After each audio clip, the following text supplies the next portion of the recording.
ایک تو عید بقرعید آنے والی ہے، کچھ اس کے وجوب کی، قربانی کے وجوب کی شرائط پہلے میں ذکر کر دیتا ہوں، پھر انشاءاللہ کویسچنز لیے جائیں گے۔ دیکھیں، قربانی کے جب 3 دن آتے ہیں تو ویسے تو فقہاء نے فرمایا کہ ان 3 دنوں میں ہر عاقل بالغ مرد عورت اپنے اندر قربانی کی شرائط کو تلاش کرے، لیکن بہتر یہ ہے کہ فرض کر لیں اگر آپ پہ قربانی واجب ہوتی تو آپ کب جانور خریدتے؟ جیسے مثلا آپ کو اندازہ ہو کہ 1 ہفتے پہلے لے آتے یا 3 دن پہلے لے آتے، تو بس اس وقت آپ اپنے اندر یہ شرائط تلاش کیجئے گا۔ گھر کے جس فرد میں یہ شرطیں جمع ہوں گی اس پر عید الاضحیٰ کی قربانی کرنا واجب ہوگا۔ ہمارے یہاں عمومی طور پہ یہ دیکھا ہی نہیں جاتا، بس ابا جان قربانی کر رہے ہیں وہی کرتے چلے جاتے ہیں۔ بعض اوقات گھر والوں کے اندر ایک راؤنڈ لگتا ہے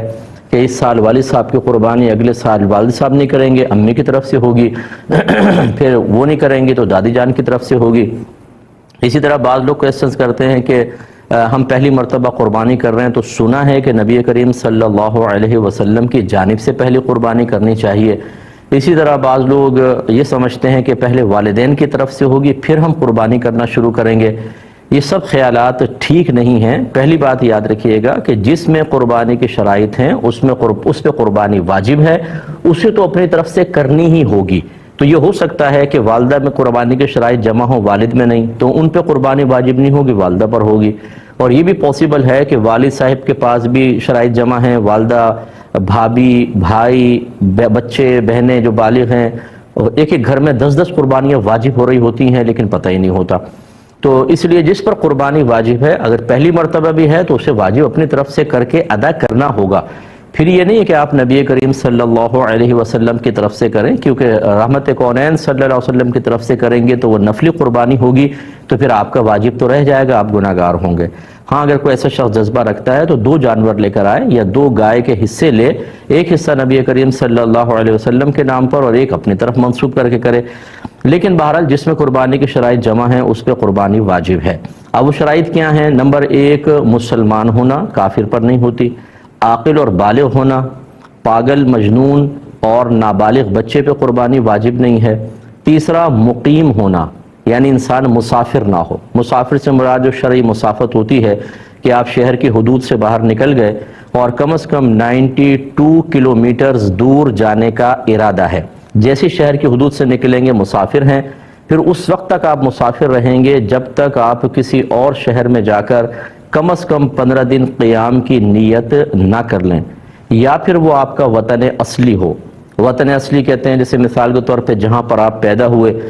اور آپ کا آبائی گھر اب بھی وہاں موجود ہے، ماں باپ ہیں یا آبائی گھر موجود ہے، کم از کم وہ آپ کا وطن اصلی ہے۔ جیسے آپ کراچی میں کام کے لیے آئے اور پھر 2 دن کے لیے اپنے وطن اصلی میں چلے گئے قربانی کے ایام میں، تو وہ تو پھر آپ کا وطن اصلی ہے، جیسے آپ پہنچیں گے مقیم ہو جائیں گے۔ اور اسی طریقے سے اگر آپ نے کسی اور جگہ رہائش اختیار کر لی اور وہاں سے نکلنے کا ارادہ نہیں ہے کہ اب میں مستقل یہاں رہوں گا، وہ وطن اصلی ہوتا ہے۔ اور تیسرا، کہیں پر آپ نے شادی کی ہو اور آپ کی زوجہ وہاں پر ہوتی ہوں، موجود ہیں، تو پھر آپ جیسے دوسرے سٹی میں چلے گئے، جیسے ہی اپنے اس شہر میں آئیں گے جہاں آپ نے شادی کی ہے اور زوجہ بھی ادھر ہونی چاہیے اس شہر میں، تو آپ مقیم خود بخود ہو جائیں گے، چاہے 2 دن کے لیے گئے ہوں۔ لیکن اس کے علاوہ اگر کوئی ہے، ان تینوں چیزوں کے علاوہ، تو کم از کم 15 دن کی نیت کریں گے تو مقیم ہوں گے، ورنہ مسافر رہیں گے۔ تو مسافر پہ قربانی واجب نہیں ہوتی ہے، مقیم پر واجب ہوتی ہے۔ اور چوتھا، یہ اچھی طرح ذہن میں رکھیے گا کہ قربانی کے 3 دنوں میں اگر آپ کے پاس اتنا مال ہے کہ جس کی مالیت 52.5 تولہ چاندی تک پہنچ جائے اور وہ آپ کی ضرورت سے یا حاجت اصلیہ سے زائد بھی ہو، تو آپ پہ قربانی واجب ہوگی، یعنی یہ قربانی کا نصاب ہے۔ 52.5 تولہ چاندی تقریباً آج کل 45,000 50,000 کا حساب کر لیں آپ، بس اتنا اگر اماؤنٹ آپ کے پاس ہے اور آپ کی ضروریات زندگی سے زائد ہونا چاہیے۔ ضروریات زندگی میں کون سا ہوگا؟ جیسے اگر فرض کر لیں آپ کو سیلری ملی تو راشن لینا ہے، بچوں کی فی پے کرنی ہے، اور چیزیں ہیں، یا گھر کے جو ضروریات زندگی کا سامان ہوتا ہے جیسے آپ کے کپڑے ہیں، آپ کے جوتے، اور اگر آپ نے اے سی لگایا ہوا ہے وہ بھی حاجت اصلیہ میں آتا ہے، آپ کا فریج، واشنگ مشین، برتن وغیرہ، یہ سب حاجات اصلیہ میں آتے ہیں۔ اسی طرح آپ کا ذاتی مکان، یہ حاجت اصلیہ میں ہے۔ اس سے فالتو کوئی بھی سامان ہو کہ جو آپ نے جو آپ کی ضروریات زندگی سے زائد ہے یا پھر سونا چاندی کی شکل میں ہے، تو وہ اس پہ قربانی واجب ہوگی۔ لہذا اب آپ کو دیکھنا یہ ہوگا، مثال کے طور پر اگر کسی بہن کے پاس 1 تولہ سونا ہے تو یقیناً 52.5 تولہ چاندی تک اس کی قیمت پہنچتی ہے تو ان پر قربانی واجب ہوگی۔ یہ زکوٰۃ کے نصاب کو نہ دیکھیے گا، اس میں یہی لکھا ہے کہ اگر کسی کے پاس بھی کسی بھی قسم کا مال ایسا ہو جو حاجت اصلیہ سے زائد ہو اور اس کی مالیت 52.5 تولہ چاندی تک پہنچ جائے تو اس شخص پہ قربانی واجب ہے۔ لہٰذا یہاں تک فقہا نے لکھا ہے، مثال کے طور پہ اگر آپ نے کوئی مکان کرائے پہ چڑھایا ہوا ہے تو وہ تو آپ کی ضرورت سے زائد ہے نا، تو اس مکان کی بھی مالیت کا حساب ہوگا، قربانی واجب۔ اسی طریقے سے اگر آپ کا ذاتی مکان آپ رہ رہے ہیں، اس میں 6 کمرے ہیں، 4 یوز ہوتے ہیں، 2 کمرے بالکل بند پڑے ہوئے ہیں، ان 2 کمروں کی قیمت کا بھی حساب کیا جاتا ہے۔ اسی طرح آپ کے وہ کپڑے جو آپ پہنتے نہیں ہیں، چھوڑ دیے، جیسے بہنوں کے شادی کے ہوتے ہیں، ایک سوٹ صرف شادی کے ٹائم میں پہنا جاتا ہے، پھر ایسے فالتو پڑا ہوا ہے، اس کی قیمت کا بھی اعتبار ہوگا، یعنی جو بھی حاجت اصلیہ سے زائد۔ اسی طریقے سے اگر آپ نے BC بھری ہوئی ہے اور ابھی آپ کی نکلی نہیں تو سمجھ لیں وہ آپ کا قرضہ آپ نے دیا ہوا ہے، اس کی مالیت کا بھی حساب ہوگا۔ اسی طرح کسی کو قرض دیا ہوا ہے آپ نے، اس کی مالیت کا بھی حساب ہے۔ تو خلاصہ کلام یہ ہے کہ قربانی کے دن جب قریب آ جائیں تو آپ یوں کریں، جتنا آپ کا سونا ہے اس کی قیمت نکلوا لیں، چاندی کی قیمت نکلوائیں، جتنا کیش روپیہ پڑا ہے وہ بھی، پرائز بانڈ ہوں، شیئرز ہوں، سیونگ سرٹیفکیٹس آپ نے لے کے رکھے ہیں، ان سب کی قیمت اس میں ایڈ کر لیں۔ اس کے علاوہ آپ نے اگر BC دی ہے اور ابھی نکلی نہیں، وہ آپ کا قرض ہے سمجھ لیں، اسے بھی ایڈ کریں۔ کسی کو ویسی قرض دیا ہوا ہے وہ بھی اس میں ایڈ کر لیں اور اس کا ٹوٹل نکال لیں۔ ٹوٹل نکالنے کے بعد پھر آپ یہ ضرور دیکھیے گا کہ کیا اس میں سے کچھ ایسا پیسہ ہے جو مجھے فوری طور پہ گھر میں خرچ کرنا ہو، یا پورے مہینے میں جیسے بجٹ کا ہوتا ہے آپ یوٹیلیٹی بلز کے لیے اور راشن وغیرہ کے لیے رکھتے ہیں، اسے اس میں سے مائنس کر دیں۔ اس کے علاوہ ہر وہ قرضہ جو اس منتھ میں آپ کو فوری طور پہ ادا کرنا ہے، جیسے کوئی انسٹالمنٹ دینی ہے آپ نے، یا کسی کا قرضہ لیا ہوا اور وہ کبھی بھی مطالبہ کر سکتا ہے، ایسا کوئی قرضہ جس کی کوئی میعاد وغیرہ مقرر نہ ہو، اس سب کو بھی اس میں سے مائنس کر دیں۔ اب جو باقی بچے دیکھیں، اگر وہ 52.5 تولہ چاندی کے برابر پہنچ جاتا ہے تو بس پھر ٹھیک ہے، آپ پہ قربانی واجب ہے، ورنہ نہیں ہے۔ سوری۔ اسی طریقے سے آپ نے ان تمام چیزوں کو ایڈ کیا، قرض باہر نکالا، آپ نے کوئی مکان کرائے پہ دیا ہوا ہے، دکان کرائے پر دی ہوئی ہے، یا آپ دکان چلاتے ہیں، وہ دکان آپ کی حاجت اصلیہ سے زائد کے لائے گی، اس کی قیمت ایڈ کریں گے تو قربانی بن جائے گی۔ اس طریقے سے ہر گھر کا فرد قربانی کا حساب کرے۔ اچھا، جب اس قسم کے مسائل لوگ سنتے ہیں، چونکہ اس میں خرچہ ہوتا ہے، تو کہتے ہیں یہ تو ہم نے آج تک نہیں سنا تھا، پتہ نہیں کہاں سے مسائل نکال کر لے آئے۔ تو ہماری صحت پہ کوئی فرق نہیں پڑے گا، ہمارا کام ہے آپ کو سمجھانا۔ اگر آپ ایک ایسے ماحول میں رہے کہ جہاں آپ کو کسی نے یہ مسئلے نہیں بتائے تو وہ بتانا نہ بتانا وہ چھوڑ دیجئے، ہمارا کام تھا ان مسائل کو سیکھنا۔ اگر ہم ایسے ماحول میں تھے کہ جہاں کوئی بتانے والا نہیں تھا، یا ہم نے علماء سے کوئی کانٹیکٹ ہی نہیں رکھا، یا ہم کوئی دینی پروگرام ہی نہیں دیکھتے ہیں، ہمارا موبائل ریموٹ کنٹرول ہاتھ میں ہوتا ہے، ہر قسم کا سپورٹس کا چینل، فلم کا چینل، دیگر چینل چلتے ہیں، لیکن جب دینی چینل آتے ہیں تو ہم ان پروگرامز کو نہیں دیکھتے، تو اس میں کسی کا قصور نہیں۔ یہ وہ مسائل ہیں جن کا سیکھنا ہر عاقل بالغ مسلمان مرد و عورت پر لازم قرار دیا گیا ہے۔ اگر آپ نہیں سیکھیں گے اور لا علمی کی وجہ سے کوئی ایسی کوتاہی ہوئی ہے تو آپ قابل گرفت ہیں، بروز قیامت اللہ کی بارگاہ میں حساب دینا ہوگا۔ تو مجھے تو ایسے لوگ ملے ہیں کہ جب اس قسم کے اپنے مسائل بیان کیے تو سر پکڑ کے بیٹھ گئے کہ مفتی صاحب ہم پہ تو اس کا مطلب ہے 20 سال سے قربانی بن رہی تھی، ہمیں تو پتہ ہی نہیں تھا۔ تو بھائی نہیں پتہ تھا تو کریں۔ تو لہٰذا اگر کسی کی پچھلی قربانیاں رہتی تھیں تو یا جیسے پتہ تھا کہ قربانی ہم نے کرنی ہے نہیں کر سکے، یا لا علمی کہ ہمیں مسئلہ ہی پتہ نہیں تھا، ایسے افراد اب قربانی کی جگہ قربانی نہیں کر سکتے، وہ نکل گئی، اب ایک قربانی کی قیمت صدقہ کر دیں، یا تو بکری کی قیمت کر دیں بکرے کی، اور یا پھر ایک کم از کم ایک گائے کا حصہ جو معتدل قسم کا ہو، یوں نہیں کہ 4-5 ہزار آپ نے خرچ کر دیے، بھئی وہ 4-5 ہزار میں 7 چوک 28 ہزار کی گائے کیسی آئے گی، 7 حصے ہو سکتے ہیں تو کیسی گائے آئے گی۔ اچھی تھوڑی سی درمیانے درجے کی گائے کا حساب کریں، اور اس کو آپ یعنی جتنے رہتی ہیں 10 قربانیاں ہیں تو اگر آپ 7 حصے ایک گائے کے اور 3 حصے اور گائے کے اندر ملا لیں تو 10 حصے ہو گئے، اتنے آپ کو رقم صدقہ کرنی ہوگی۔ فوری طور پہ کر سکتے ہیں، بیسٹ ہے، ورنہ اگر اتنے پیسے نہیں ہیں تو بہرحال اس دفعہ کی قربانی واجب ہے وہ پہلے کریں، اور پیچھے والی قربانی کے تھوڑے سال بسال خرچ کرتے رہیں تاکہ وہ آپ کا حساب کتاب پورا ہو اور آپ آخرت کی گرفت سے محفوظ رہ سکیں۔ اللہ تعالیٰ سمجھ کی توفیق عطا فرمائے۔ انہوں نے کہا دیکھیں میں جو مجبور ہے وہ معذور ہے، اللہ تبارک و تعالیٰ اس سے یقیناً درگزر فرمائے گا۔ اگر واقعی آپ کے پاس نہ سونا ہے بالکل، یعنی جو سونا چاندی یا روپیہ کچھ بھی نہیں ہے آپ کے پاس، ہاں ضرورت سے زیادہ سامان ایسا ہے کہ جس کی وجہ سے آپ پہ قربانی واجب ہو رہی ہے اور وہ سامان بک نہ رہا ہو، تو پھر تو ٹھیک ہے، آپ قربانی کا حساب کر لیں اور بعد میں بہرحال قربانی کے اب دن اگر گزر جائیں تو رقم پھر اتنی صدقہ کر دیجیے گا۔ لیکن اگر آپ یہ کہنا چاہتی ہیں کہ آپ کے پاس سونا تو ہے لیکن آپ سیٹ خراب نہیں کرنا چاہتی ہیں، بیچنا نہیں چاہتی ہیں، چاندی کی شکل میں ہے لیکن نہیں بیچنا چاہتی، اضافی گھر میں ضرورت سے زیادہ سامان موجود ہے لیکن جدا کرنے کو دل نہیں چاہ رہا، تو ہم بعد میں کر لیں گے، تو پھر یاد رکھیں آپ قابل گرفت ہوں گی۔ اگر سونا ہے یہ اللہ نے دیا ہے اور اس میں سے اللہ تعالیٰ نے اپنا ایک حق رکھا ہے جو غریب تک پہنچائے گا وہ، تو اس لیے اللہ کے حقوق میں کوتاہی نہیں ہونی چاہیے۔ ہمت کر کے اپنا سونا سیل کریں اور قربانی کیجئے، 2 حصے ڈال لیجئے تو کم پیسوں میں ہوں گے، لیکن کریں ضرور۔ اور اسی طرح بلکہ علماء نے تو یہاں تک لکھا ہے کہ اگر آپ پر قربانی واجب ہو جائے اور کسی وجہ سے مال نہیں بک رہا ہو تو قرض لے کر قربانی کریں، بعد میں بیچ کر اس شخص کو قرضہ ادا کر دیں۔ تو یہ آپ دیکھ لیں کہ کتنی آپ کی مجبوری ہے کس حساب سے، اور کہاں پر جو ہے وہ ایک دل کے اندر کہیں بخل چھپا ہوا ہے کہ یار یا مال کی محبت چھپی ہوئی ہے جو اللہ تعالیٰ کا حق ادا کرنے سے آپ کو روک رہی ہے۔ ان دونوں کے اندر توازن پیدا کرنا بہت ضروری ہوگا۔ کہیں امی جان کا ذرا زور ہوتا ہے، ان کی طرف سے ہوتا ہے، اور کبھی ایک راؤنڈ چلتا ہے کہ پہلے سال ابا جان کی طرف سے ہوا تھا، پھر امی کے، پھر بھائی کے، پھر بہن کے، دادا دادی، اس طریقے سے۔ بعض لوگ بھولے پن میں کہتے ہیں کہ پہلی قربانی تو سنا ہے کہ نبی کریم صلی اللہ علیہ وسلم کے نام کی ہونی چاہیے، اپنے اوپر واجب ہوتا ہے اور سرکار کے نام کی قربانی نفلی کر رہے ہوتے ہیں۔ تو اچھی طرح یاد رکھیں کہ جس پر قربانی واجب ہو گئی اسے اپنی طرف سے تو جانور قربان کرنا ہی ہوگا۔ یہ تمام جو ہم نے نظام بنائے ہوئے ٹھیک نہیں ہیں۔ اس کے بعد اگر آپ کسی کے لیے کوئی قربانی کرنا چاہتے ہیں تو ایک اور جانور یا کسی بڑے جانور میں حصہ ڈالیں تاکہ وہ نفلی قربانی ہو جائے اور آپ کا واجب ادا ہو۔ اور یہ کوئی قاعدہ قانون نہیں ہے کہ آپ ادب کو ملحوظ رکھتے ہوئے شرعی تقاضوں کو فراموش کر دیں۔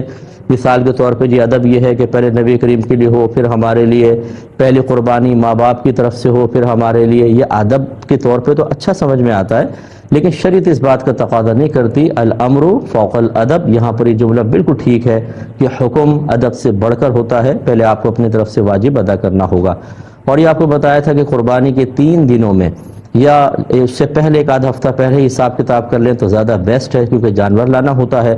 کہ گھر کے جس بھی فرد میں یہ 5 شرائط جمع ہو جائیں اس پہ قربانی واجب ہوگی۔ وہ آپ کی والدہ بھی ہو سکتی ہیں، ہو سکتا ہے کہ صرف والدہ پہ قربانی بن رہی اور کسی پر نہیں، یہ ہو سکتا ہے صرف بھابھی پہ قربانی ہو کسی پر بھی نہیں، جوان بیٹی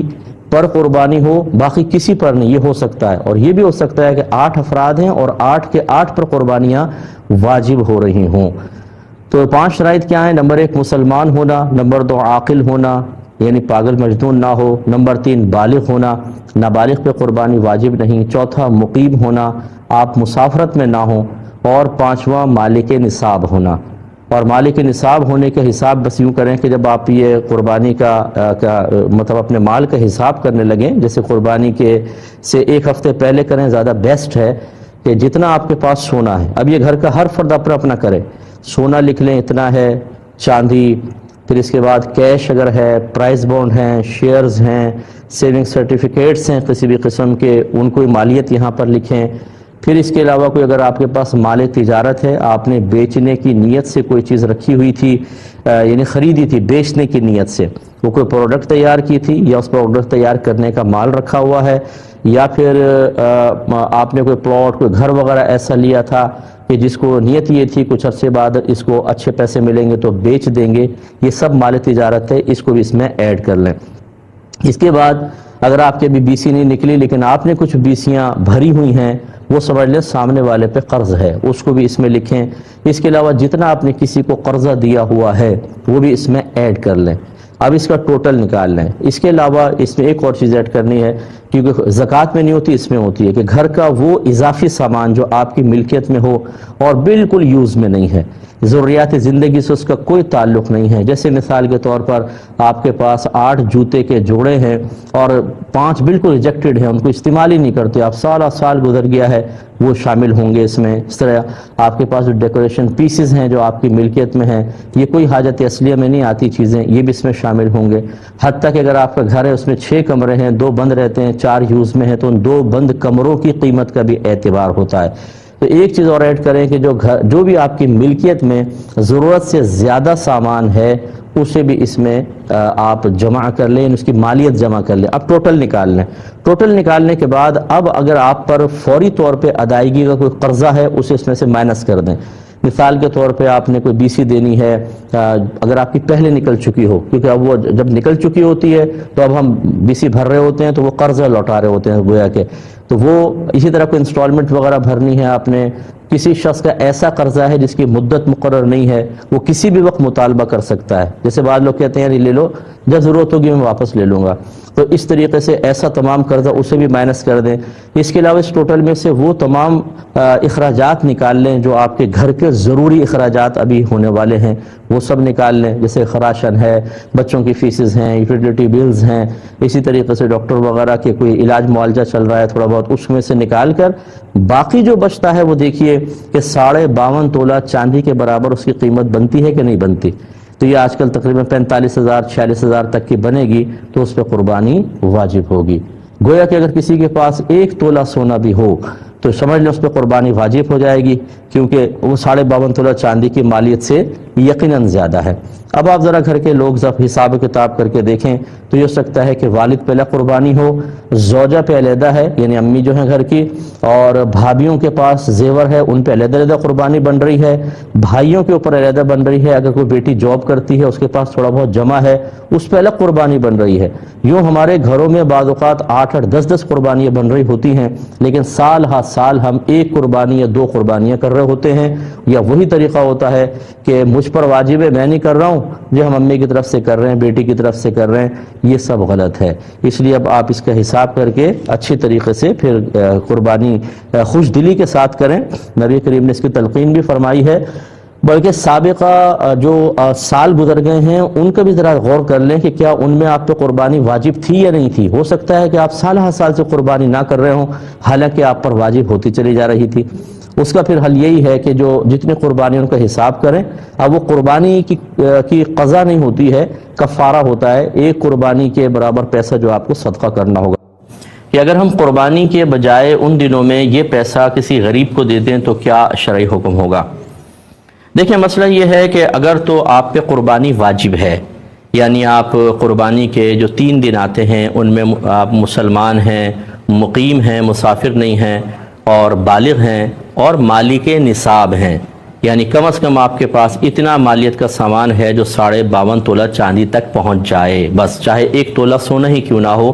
52.5 تولہ چاندی تک پہنچ جائے گا، آپ پہ قربانی واجب ہو جائے گی. اس کے میں احکام بعد میں بیان بھی کروں گا تفصیل سے. تو خلاصہ کلام یہ کہ اگر آپ پہ قربانی واجب ہو چکی ہے پھر تو آپ کو قربانی کرنی ہی ہوگی. اگر آپ ویسی کسی کو پیسے دے دیں گے تو واجب ترک ہوگا اور آپ گناہ گار ہوں گے، لہذا کوئی گنجائش نہیں ہے. اور اگر آپ پہ قربانی واجب نہیں ہے، ویسے ہی مطلب آپ غیر مالک نصاب ہیں لیکن جیسے ہم حصہ ڈال لیتے ہیں اور یہ دیگر، اس میں بھی یہ علماء نے لکھا ہے کہ قربانی کے ایام میں اللہ تبارک و تعالیٰ کو سب سے زیادہ محبوب یہ ہے کہ جانور کا خون بہایا جائے، یعنی اللہ کے لیے قربانی کی جائے. تو آپ نفل قربانی میں حصہ لے سکتے ہیں. اب رہا غریب کی مدد، تو غریب کی مدد خالی پیسے سے نہیں گوشت سے بھی ہو سکتی ہے. آپ قربانی میں حصہ ڈالیں، ایک پسندیدہ عمل بھی آپ نے کر لیا، اور وہ گوشت لے کر آپ خود نہ استعمال کریں، غریبوں میں تقسیم کر دیں. اور خاص طور پہ وہ غریب کہ جن کو سال کے اکثر حصے میں گوشت کھانا میسر نہیں ہوتا، ان کو عزت احترام کے ساتھ دیں تو انشاءاللہ ہو جائے گا. لیکن یہ جس پہ خاص طور پہ واجب ہے وہ تو سوچے بھی نہیں کہ یہ پیسہ میں کسی کو دے دوں، یہ زیادہ اچھا ہے. اور جس پہ نفلی قربانی وہ چاہتا ہے کہ میں نفل کر لوں، اس کے لیے بھی ہمارا مشورہ یہی ہوگا جو آپ کی خدمت میں ذکر کیا ہے. کالر ہمارے ان کے بھائی کہیں الگ رہتے ہیں اور ان کے بیوی بچے علیحدہ رہتے ہیں، تو کیا ان پر ایک قربانی واجب ہوگی یا الگ الگ قربانی کرنی ہوگی؟ دیکھیں ہم نے یہ قربانی کی شرائط میں واضح طور پہ کہہ دیا کہ ساتھ رہنے یا الگ سے کوئی فرق نہیں پڑتا. قربانی کے ایام میں قربانی گھر کے جو بھی افراد ہیں جو مسلمان ہیں، عاقل ہیں، بالغ ہیں، غیر مسافر ہیں، یعنی مسافر نہ ہوں جس کو مقیم کہتے ہیں، اور ان کے پاس تقریباً 52.5 تولہ چاندی کے برابر کسی بھی شکل میں مال موجود ہو، چاہے وہ سونے کی شکل میں، چاندی کی شکل میں، کیش کی شکل میں، مال تجارت یا ضروریات زندگی سے زیادہ سامان، تو اس شخص پہ قربانی واجب ہوتی ہے۔ اب اگر یہ الگ الگ رہتے ہیں تو جو مرد ہیں شوہر وہ خود اپنا دیکھیں، اور بیوی پہ بھی فرض کر لیں اگر بن رہی ہے قربانی، شرائط پائی جا رہی ہیں۔ اسی طرح جو ان کے بچے ہیں اگر وہ بالغ ہو چکے ہیں، ان بچوں کے اندر پائی جا رہی ہیں تو ایک نہیں پھر تو 4-5 قربانی ہو جائیں گی۔ اور اگر فرض کر لیں کہ بیوی بچوں کے پاس مال نہیں ہے، صرف شوہر کے پاس ہے، تو ایک قربانی واجب ہوگی۔ اور یہ بھی ہو سکتا ہے شوہر کے پاس نہ ہو، بیوی کے پاس گولڈ وغیرہ ہو، قربانی ان پہ بن رہی ہو، تو پھر شوہر پہ واجب نہیں ہوگی، بیوی پہ کرنا واجب ہوگی۔ اس لیے شوہر بیوی ساتھ رہنا نہ رہنا یہ اصل اصول نہیں ہے، اصل یہ ہے کہ قربانی کے 3 دنوں میں کس فرد میں قربانی کی شرائط پائی جا رہی ہیں اس پہ قربانی واجب ہوگی۔ دیکھیں اصل دانت نہیں ہے، اصل عمر ہے۔ وہ دانت اس لیے دیکھتے ہیں تاکہ ہمیں عمر کا یقین حاصل ہو جائے کہ 1 سال کا ہو گیا، لہذا آپ کے گھر میں پلا ہوا ہے، آپ کو یقین ہے کہ 1 سال کا ہو گیا، تو دانت نہیں بھی نکلے اس کی قربانی بلا کراہت جائز ہے، بالکل جائز ہے۔ ہاں منڈی میں جب آپ جائیں تو پھر اس میں ہم کہتے ہیں کہ احتیاط کر لیں، ہو سکتا ہے دانت نہیں نکلے، تو ہو سکتا ہے وہ 1 سال کا پورا نہ ہو اور وہ جھوٹ بول کے آپ کو دے رہا ہو، تو وہاں پہ پھر بھی اگر آپ جو اچھے شناخت رکھنے والے ہیں وہ قد کاٹ سے اندازہ کر لیتے ہیں یار سال کا ہو گیا ہوگا، تو اس کو کھیرا بکرا کہتے ہیں۔ قربانی کھیرے بکرے کی ہو جاتی ہے جبکہ عمر 1 سال پوری ہو۔ بھائی نے کویسچن کیا کہ جو آج کل منڈی میں وزن کر کے جانور بیچے جاتے ہیں، مثلا جب کوئی گاہک جاتا ہے تو وہ منڈی والا کہتا ہے کہ بھئی یہ گائے ہے، اس کا 1 کلو مثال کے طور پر 500 روپے کا۔ اب یہ نہیں پتا ہوتا کہ وہ کتنے وزن کی ہے اور جب تلے گی تو کتنی قیمت اس کی بنے گی۔ گاہک کہتا ہے چلو ٹھیک ہے میں منظور، وہ دیکھتا ہے کہ ہاں اندازہ لگتا ہے کہ شاید یہ سستی ہی پڑے گی، پھر وہ تول لیتے ہیں اور بعد میں اس کو قیمت دینی پڑتی ہے۔ اس کا کیا شرعی حکم ہے؟ دیکھیں مسئلہ یہ ہے کہ امام اعظم ابو حنیفہ رضی اللہ تعالی عنہ شرعی اصول یہی بیان فرماتے ہیں کہ جتنی چیز معلوم ہوتی ہے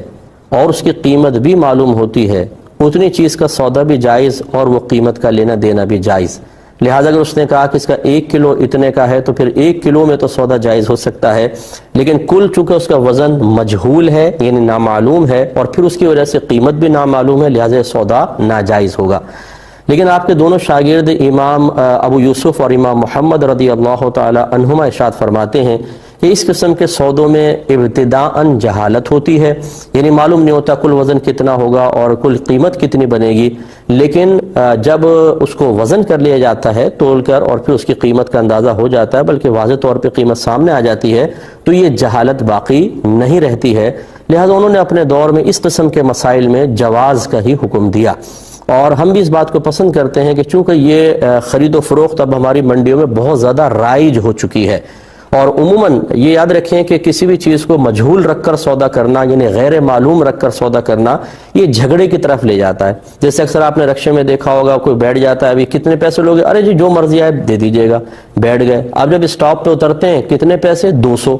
وہ کہتا ہے بھائی میں تو 100 روپے دوں گا، جھگڑا شروع ہو گیا۔ تو یہاں پر چونکہ اجرت کو مجہول رکھا تو دیکھیں یہ جھگڑے تک لے گئی۔ تو یہ شریعت نے اس لیے کسی چیز کو مجہول رکھنا منع کیا ہے کہ آگے چل کے پھر لڑائی جھگڑا فتنہ فساد ہوتا ہے، جبکہ اس قسم کے مسئلے میں آپ دیکھ لیں کہ گاہک ہو یا دکاندار دونوں ذہنی طور پہ بالکل راضی ہوتے ہیں، جتنا گائے کا وزن ہو جائے اتنی قیمت دے دی جاتی ہے، بعد میں کوئی جھگڑا فتنہ فساد نہیں ہوتا۔ تو چونکہ جہالت مفضی للمنازعات نہیں ہے تو ہم اس کا حکم جواز ہی دیتے ہیں۔ ایک کویسچن یہ کیا گیا تھا کہ یہ آسٹریلین گائے جو ہیں ان کی قربانی کا کیا شرعی حکم ہے؟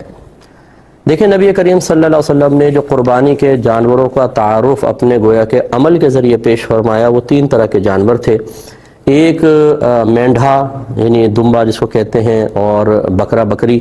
نبی کریم صلی اللہ علیہ وسلم نے خود مینڈھا ذبح فرمایا اور ایک صحابی نے بکری ذبح کی تو سرکار نے منع فرمایا کہ نہیں، اس کی جگہ انہوں نے عید سے پہلے قربان کر دی تھی، سرکار نے فرمایا قربانی ویلڈ نہیں ہے، آپ ایک اور بکری اس کی جگہ قربان کریں، تو گویا کہ آپ نے اس کی اجازت دی۔ اسی طرح آپ نے ازواج مطہرات کے لیے گائے کی قربانی فرمائی اور اپنے ہاتھ سے اونٹ بھی نحر فرمائے ہیں۔ تو یہ پھر 3 قربانی کے جانور سرکار سے چونکہ منقول ہوئے کہ بکرا بکری دمبا دمبی گائے بیل بھینس بھینسا، کیونکہ یہ ایک ہی نسل سے ہوتے ہیں، اور اونٹ اور اونٹنی، اس کے علاوہ کوئی قربانی کا جانور نہیں ہوگا۔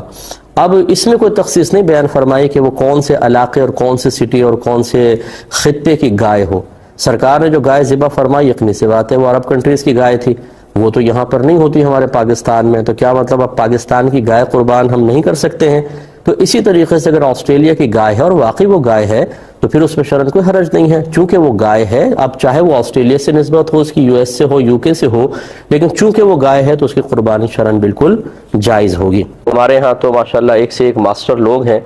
قربانی یہ بکرے کی آنکھیں بعض اوقات ضائع ہو جاتی ہیں اور اس میں نقلی آنکھ فٹ کی ہوتی ہے، تو یہ پتہ چل جائے کہ اگر نقلی ہوگی تو حرکت نہیں کرے گا، چاہے آپ کتنی آنکھ کے قریب کریں، تو یہ ضرور چیک کر لیا کریں، بعض اوقات دھوکہ ہو جاتا ہے۔ کانوں کا مسئلہ یہ ہے کہ اگر کسی جانور کے پیدائشی کان نہ ہو تو یہ ایک عیب ہے، اس کی قربانی نہیں ہو سکتی۔ ہاں بڑے چھوٹے سے کوئی فرق نہیں پڑتا، بعض بکرے ایسے ہوتے ہیں جو چھوٹی نسل کے ہوتے ہیں، ان کے ٹیڈی بکرے شاید کہتے ہیں، چھوٹے چھوٹے سے کان ہوتے ہیں، تو کوئی مسئلہ نہیں ہے، بہت لمبے کان ہوں یا چھوٹے ہوں دونوں چل جائیں گے، لیکن مکمل طور پر اگر پیدائشی طور پر نہیں ہے تو پھر نہیں ہوگی۔ اور اگر کان ہیں اور کٹے ہوئے ہیں تو اس میں دیکھا جائے گا اگر کان اتنا کٹا ہے کہ 1/3 یا اس سے زیادہ تو اس کی قربانی نہیں ہوتی ہے۔ مثال کے طور پہ 3 انچ کا کان ہے اور 1 انچ کٹا ہوا ہے تو یہ 1/3 1/3 جو ہے وہ کٹا ہوا کہلائے گا، یا اس سے زیادہ ہے تو اس کی قربانی نہیں ہوگی، لہذا اس سے کم کٹا ہوا ہے تو ہو جائے گی۔ بعض اوقات ایسا ہوتا ہے کہ جانور بہت ہی اچھا ہوتا ہے اور تھوڑا بہت کان میں کچھ خرابی ہوتی ہے، یا جیسے یہ ریوڑ کے ریوڑ لے کر آتے ہیں تو بطور نشانی بعض اوقات کان میں سوراخ سے کر دیتے ہیں چھوٹا سا، تو اس کی قربانی ہو جائے گی، اگرچہ خلاف سنت ہے، مکروہ قربانی ہے، لیکن وہ کراہت اتنی زیادہ نہیں ہے کہ خرابی پیدا ہو، بہت زیادہ خرابی پیدا ہو، تو ایسے جانور کی ہو سکتی ہے، لیکن اچھا ہے کہ پورا کان ثابت ہو تو بہت ہی بہتر ہے۔ اس کے بعد سینگ چیک کر لیں۔ سینگ میں اور کانوں میں ایک بنیادی فرق یہ ہے، اگر پیدائشی کان نہ ہو تو قربانی نہیں ہوگی، لیکن اگر پیدائشی سینگ نہ ہو کسی کے تو قربانی ہو جائے گی، اس کو عیب نہیں شمار کیا گیا، کیونکہ سینگ ایک اضافی چیز ہے اور کان باقاعدہ ایک جسم کا عضو ہے، ایسا جو عضو ہے کہ جس کی وجہ سے حسن پیدا ہوتا ہے اور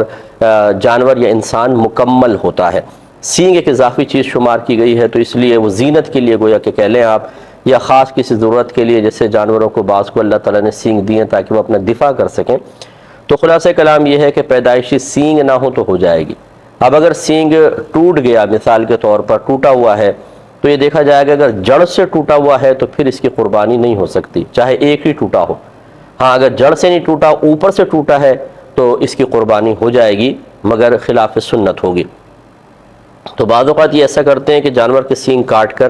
اور اوپر سے اس کو گھس دیتے ہیں، گول سینگ کر دیتے ہیں، تو ایسے جانور کی قربانی بہرحال ہو جاتی ہے، اور بکثرت ایسے جانور منڈی میں آئے ہوتے ہیں، خصوصاً گائے وغیرہ جو ہیں وہ اس طرح کی ہوتی ہیں، تو ان کی قربانی ہو جاتی ہے، لیکن خلاف سنت ہوگی۔ اگر پورے سینگ ہو تو بہت ہی بہتر ہے۔ بعض اوقات ہم قربانی کا جانور لاتے ہیں تو پتہ چلتا ہے کہ وہ حاملہ ہے، یعنی جسے گائے لے آئے تو پتہ چلتا ہے کہ پیٹ میں بچہ ہے، تو اس کا شرعی حکم کیا ہوگا؟ پہلی بات تو یاد رکھیں کہ اگر حاملہ جانور آ جاتا ہے، جان بوجھ کے تو نہیں لانا چاہیے، کیونکہ جس جانور کو حمل ٹھہرے گا تو حمل چونکہ جانور کی توانائی حاصل کر رہا ہوتا ہے تو اس کے گوشت میں ویکنس ضرور ہوگی، تو لہٰذا ہونا یہ چاہیے کہ بغیر اس طرح حمل والا جانور لائے تاکہ زیادہ طاقتور ہو اور گوشت زیادہ اچھا ہو۔ لیکن بالفرض اگر آپ کو پتہ نہ چلا اور آپ لے آئے ہیں تو اس کی قربانی ہو جائے گی، شرعاً اس میں کوئی حرج نہیں ہے، لیکن اس میں اب چند مسائل ہیں۔ مثال کے طور پہ آپ لے آئے ہیں اور قربانی کے جانور نے قربانی کے دن سے پہلے ہی بچہ دے دیا، تو اب یاد رکھیں کہ ماں اور بچہ دونوں کو ذبح کرنا ہوگا، کیونکہ یہ بچہ گویا کہ اس قربانی کا حصہ ہے۔ یوں نہیں کر سکتے آپ کہ اس بچے کو اپنے پاس رکھ لیں، بلکہ اس کو ذبح کریں گے۔ ایک صورت تو یہ ہے۔ دوسرا یہ کہ بچہ نہیں دیا، لیکن جب آپ نے اس کو ذبح کیا ہے جانور کو تو بچہ پیٹ سے زندہ برآمد ہو گیا، یعنی رحم سے زندہ نکل آیا ہے۔ اب لازم بات ہے وہ ایسی حالت میں ہوگا کہ اس کو شاید کھانے میں کراہت محسوس ہوئی اپنے پاس رکھنے میں، کہ اس کی بوٹی وغیرہ بنائی جائے، تو وہ آپ زندہ صدقہ کر سکتے ہیں، لیکن اس کو پھینک نہیں سکتے ہیں کہ اس کو مار دیں، اسے بھی ذبح کر لیں، اور یہ جو مطلب وہ جو اٹھانے والے ہوتے ہیں خوشی سے لے جائیں گے ان کو ضرور دے دیں۔ ایک صورتحال یہ ہے کہ کسی نے ایسا ہوا کہ بچہ پہلے پیدا ہوا، ماں کو ذبح کر دیا، بچے کو اپنے پاس رکھ لیا، اور قربانی کا ایام کے بعد مسئلہ معلوم ہوا، تو یاد رکھیں کہ پھر اس کو زندہ صدقہ کرنا لازم ہوگا۔ چوتھی صورت مزید یہ ہے کہ اس نے رکھ لیا اور صدقہ نہ کیا حتیٰ کہ اگلے سال کی قربانی کے ایام آ گئے۔ اب مثال کے طور پہ وہ بکرا تھا تو دیکھا گیا جی پورا ایک سال مکمل ہو گیا ہے، تو اب ایسا نہیں کر سکتے کہ اس کو اس سال قربان کر لیں، کیونکہ یہ سابقہ قربانی کا حصہ ہے، لہٰذا اب بھی اس کو صدقہ ہی کرنا ہوگا۔ اور اگر اگلے سال بالفرض کسی نے صدقہ نہ کیا بلکہ اس کو ذبح کر دیا تو اس میں سے کھا نہیں سکتے ہیں بالکل، کیونکہ جب قربانی آپ کو سمجھایا ہوا ہے کہ کسی سال کی قربانی نہ کریں، نہ کی جائے، اور اگلے سال اگر آپ قربانی کر دیتے ہیں تو یہ اس سابقہ کی قضا نہیں بنتی ہے، بلکہ اس کے لیے تو کفارہ ہوتا ہے۔ اسی طریقے سے یہاں پر یہ سابقہ قربانی کا حصہ ہے، اس کو ذبح کر کے اب گوشت کھا نہیں سکتے بلکہ اس کو آپ کو صدقہ ہی کرنا ہوگا۔ تو اسی طریقے سے صدقہ کر دیں، بلکہ اس کو کاٹنے کی وجہ سے جو قیمت میں کمی واقع ہوئی وہ کمی بھی آپ کو صدقہ کرنی ہوگی۔ اور اس کا طریقہ یہ ہوگا کہ جیسے آپ معلوم کر لیں کسی قصائی کو بلا کے کہ اگر یہ زندہ ہوتا تو کتنے کا ہوتا اور اس حالت میں کتنے کا ہے، تو وہ قصائی ریٹ بتا دے گا۔ تو ذبح شدہ جانور کے ریٹ کم ہو جاتے ہیں، زندہ کے زیادہ ہوتے ہیں، جتنا آپ ڈیفرنس محسوس کریں اتنا پیسہ صدقہ کرنا ضروری ہوگا۔